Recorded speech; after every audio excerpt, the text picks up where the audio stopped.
often say, well, this really is internal affairs. Are there some differences there that you... Let me repeat that the Russian government has an obligation to protect itself and its citizens from terrorist and other attacks.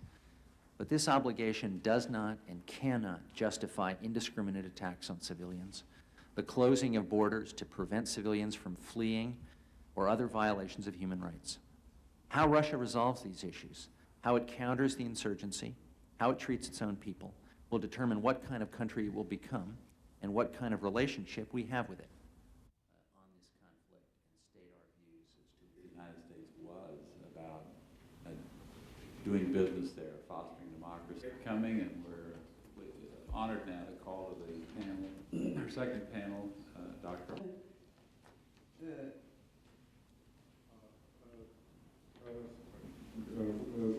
Foreign Relations Committee that the Chechen government, first of all,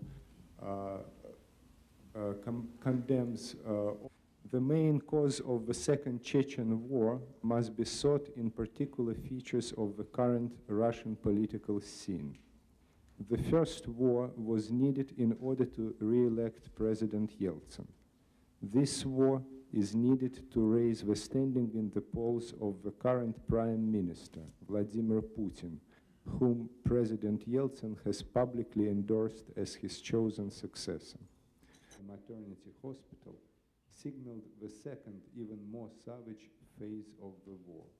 Moscow's latest military campaign against Chechnya has not only killed hundreds, wounded thousands, and driven almost 250,000 people from their homes.